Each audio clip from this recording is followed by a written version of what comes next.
Imagine stepping off a plane in Tokyo.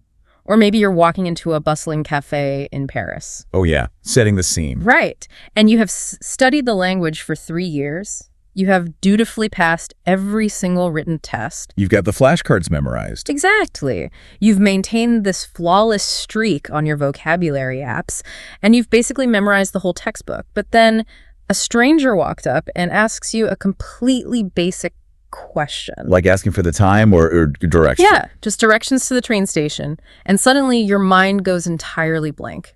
Oh, it's the worst feeling. Your brain is just full of vocabulary, but your mouth literally will not move. It locks up like a broken hard drive. It is a universally frustrating experience, you know.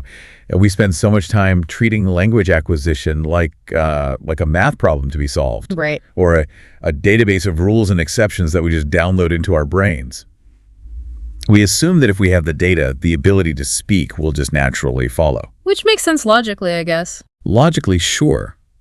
But the neurological reality of standing in front of a real native speaker is completely different than sitting alone at a desk.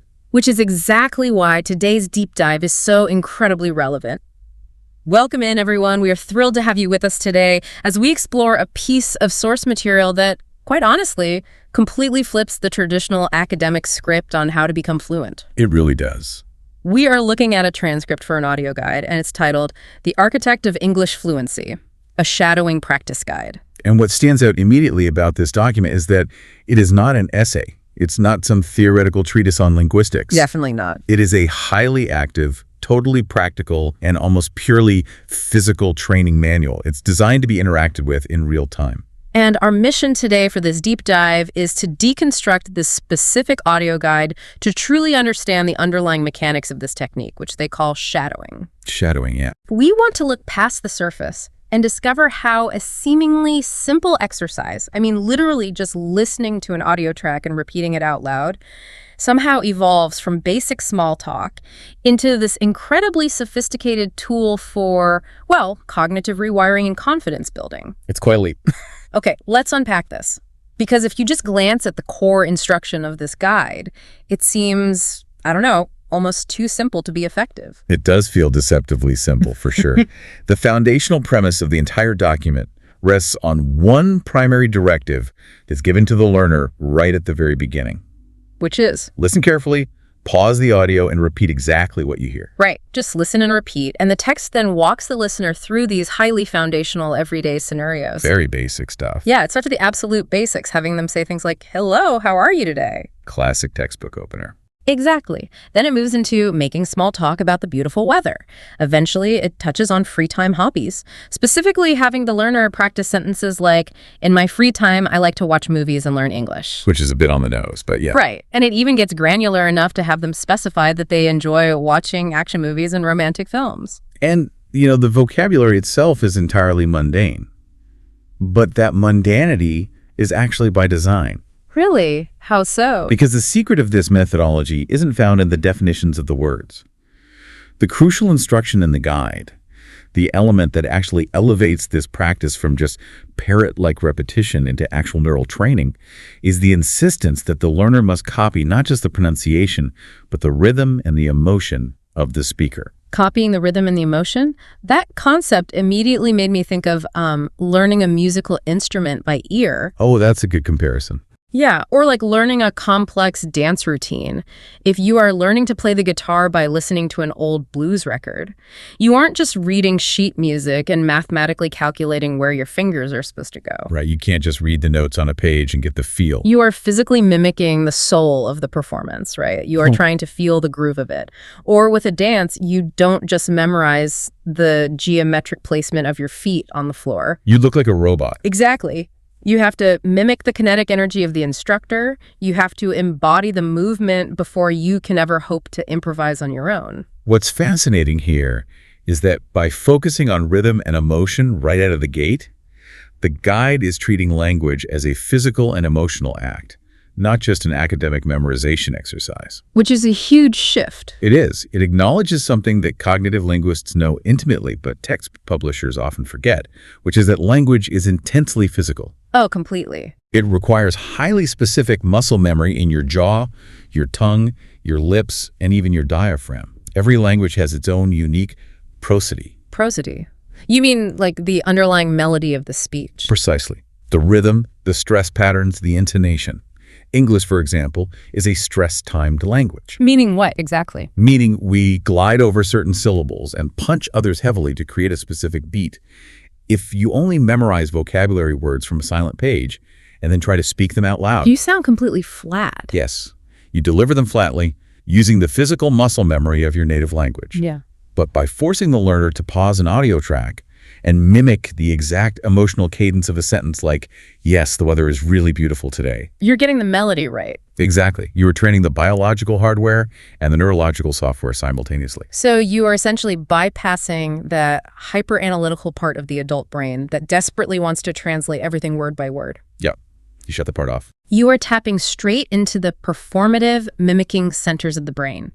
You are almost putting on a theatrical character who already happens to speak English fluently. And that element of theatrical performance acts as a vital bridge. Because acquiring the physical muscle memory is only step one. Right. Perfect pronunciation in your bedroom doesn't mean anything if you fall apart in public. Exactly. To understand how this guide builds true conversational fluency, we have to look at how it solves the psychological block. Which is where things get really challenging, right? Because you can have the jaw muscles perfectly trained, you can have the prosody nailed down, but the second you are standing in front of a real, unscripted human being, the panic sets in. The freeze response. Yeah. And the guide deliberately pivots to address this. It stops teaching vocabulary about romantic movies and starts addressing what is arguably the single biggest barrier to adult language learning. The learner's own paralyzing psychology. Yes. The fear of sounding foolish. The anxiety of being judged by someone else. Exactly. And the guide tackles this fear head on. It actively normalizes the anxiety by feeding the learner lines to repeat, such as, sometimes I feel nervous when I speak English, but I keep trying. Which is a very vulnerable thing to say out loud. It is. And then the simulated conversational partner on the audio track responds by validating that feeling.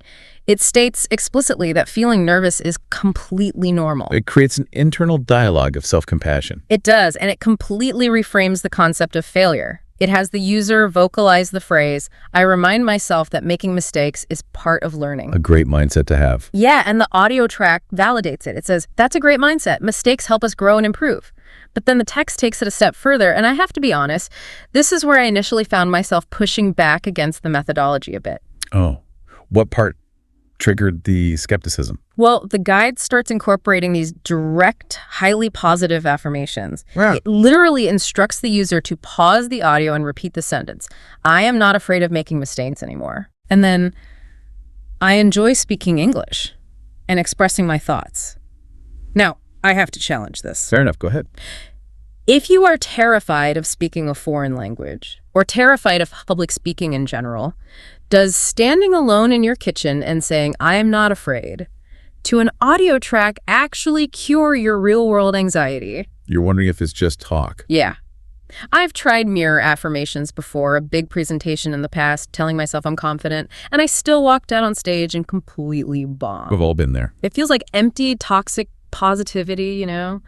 Does repeating a mantra actually work when the real-world pressure is suddenly turned on? That is a very valid critique. If we just look at the text on the page, it does sound like that classic self-help trope. Right, standing in front of a mirror and declaring, I am a fierce tiger when your nervous system feels like a cornered mouse. Exactly. Yeah. But if we connect this to the bigger picture of what shadowing actually is neurologically doing, the repetition of the affirmation isn't just a mantra. What is it then? The repetition itself is a form of exposure therapy. Wait, so you're saying the actual physical act of speaking into an empty room is somehow tricking the nervous system? Exactly. Think about why your brain freezes when that stranger in Tokyo asks you a question. Your amygdala, the fear center of your brain, perceives making a linguistic mistake as a social threat. It feels like danger. It triggers a literal fight, flight, or freeze response. The source text explicitly states, the more we practice, the more confident we become. When you are shadowing, you aren't just reciting empty words.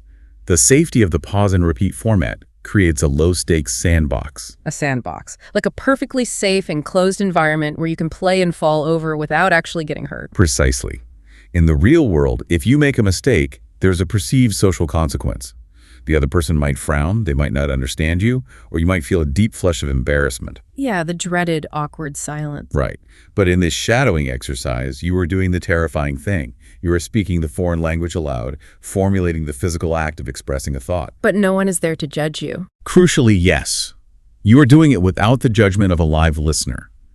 By repeatedly voicing the phrase, "I am not afraid of making mistakes anymore," while simultaneously practicing the language without any negative consequence occurring, you are actively rewiring your nervous system's response to the act of speaking English.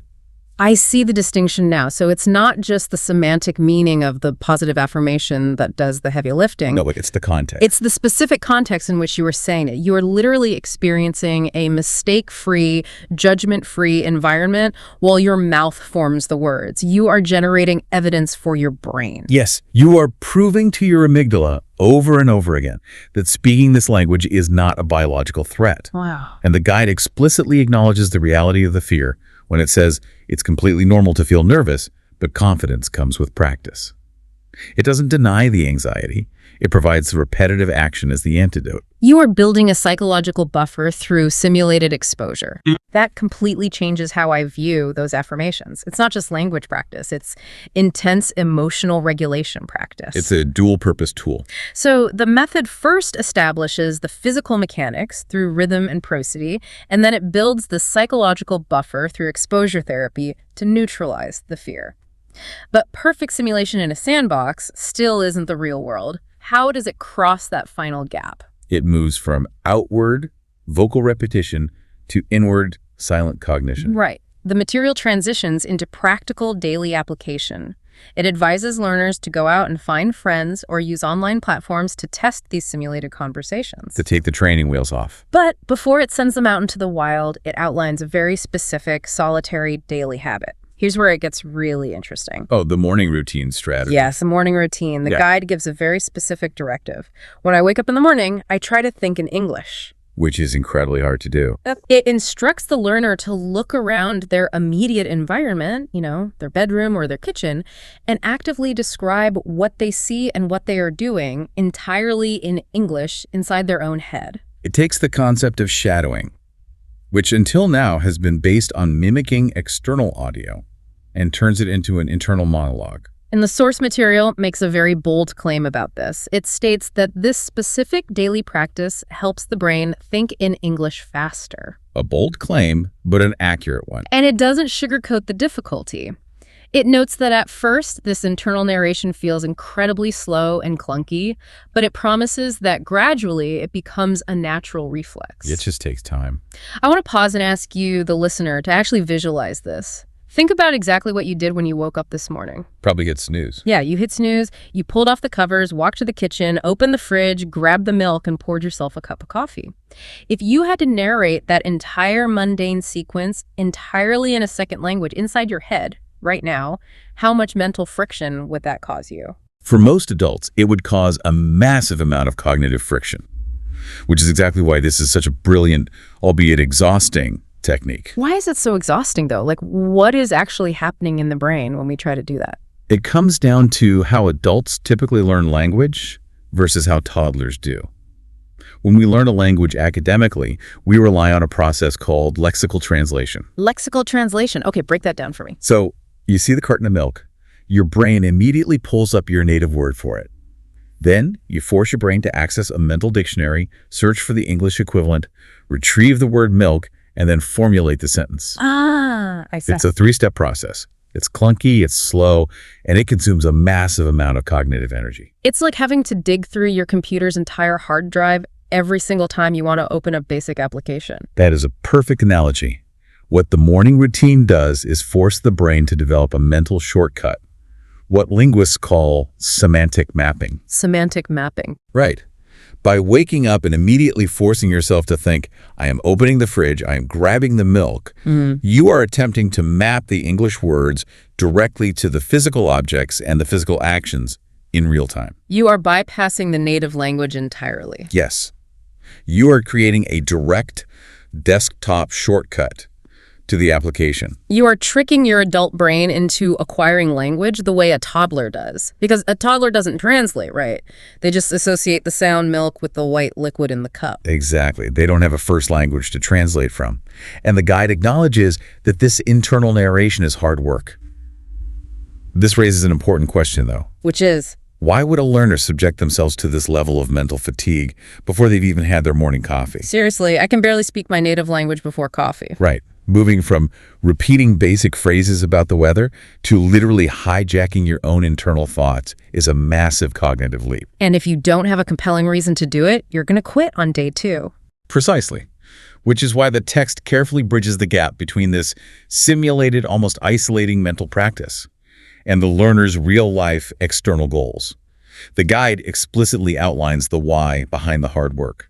Give me an example. Well, in one of the practice dialogues, the text has the learner state, "I want to improve my English because I want better opportunities in life."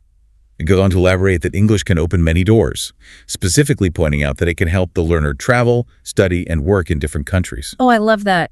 It grounds the internal, invisible psychological work in highly external, tangible rewards. Yes. It connects the micro habit, describing your coffee cup in English at 7 a.m., to a macro goal of international mobility, career advancement, and personal freedom. It reframes the entire grueling process. It absolutely does. The goal isn't just to pass a proficiency test or get a passing grade in a grammar class. The guide even includes the philosophical phrase, "Learning is a lifelong journey," recognizing that the hypothetical learner from the small city, mentioned in the text, is using this daily cognitive rewiring to expand the boundaries of their entire world. It's an incredibly ambitious framework when you look at the sum of its parts. It takes something as mundane as making small talk and waking up in the morning and transforms it into the training ground for global opportunities. It really is quite profound when you lay it out like that. And it ties perfectly back into the physical and emotional shadowing we discussed at the beginning. If you've trained your jaw and your diaphragm to speak with the rhythm and emotion of fluency, Exactly. and you've used exposure therapy to bypass your amygdala's fear response, Okay. this internal morning narration is the final piece of the puzzle. You are now generating original, spontaneous thoughts using the architecture you built through mimicry. Hence the title of the source text, The Architect of English Fluency. Oh, wow. It makes perfect sense now. You aren't just absorbing a database of words. You are constructing an entirely new cognitive framework. You are building a new mental environment to operate in.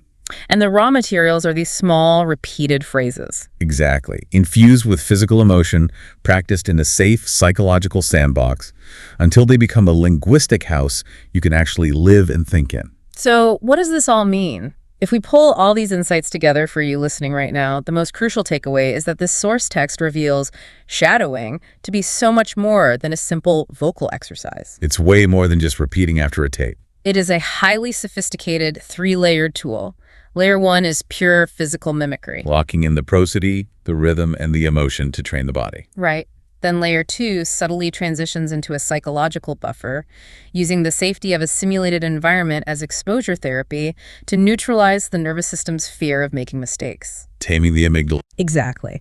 And layer 3 ultimately attempts to rewire your fundamental cognitive pathways through semantic mapping, forcing you to think in the target language from the very moment you wake up. It is a truly holistic approach to acquiring a complex skill. It flatly refuses to treat the learner as a machine to be programmed with data. Which is so refreshing. Instead, it treats the learner as a complete human being, someone who has physical habits, someone who experiences genuine neurological fear and anxiety, and someone who harbors massive life-changing dreams for their future. A whole person. Exactly. And the text concludes with a very powerful, highly motivational section that it explicitly instructs the learner to practice slow and clear. I think those final quotes perfectly encapsulate the ethos of the entire guide. What are they? It says, learning English is not just about words, it's about confidence. And it leaves the learner with the ultimate affirmation. Fluency is your future. Fluency is your future. Man, it is an incredibly empowering message. It really is. It completely shifts the power dynamic from the language being this insurmountable, terrifying mountain to being an entirely manageable daily process that you can conquer just by waking up and consistently mimicking a guide. Day by day, step by step. Which leaves me with a final thought I want to pose directly to you, the listener. We have just spent this deep dive breaking down how an intense, emotionally engaged shadowing method one that demands mimicking physical rhythm, confronting neurological fear through exposure therapy, and actively rewriting your internal morning monologue works so effectively for rewiring the brain to master a language. It's a powerful system. But why should we limit this framework to just language? Think about the other complex, highly intimidating skills in your own life right now. Oh, that's an interesting angle. Right. Whether it is mastering the art of negotiating a high-stakes business deal, delivering a captivating public speech, or even managing your own defensive emotional reactions during an argument with a partner. The sandbox method could apply to all of those. Exactly. What otherwise terrifying skill could you completely master if you found the right expert to simply shadow, mimicking their cadence, their emotional regulation, and their exact routines every single morning? Something to think about.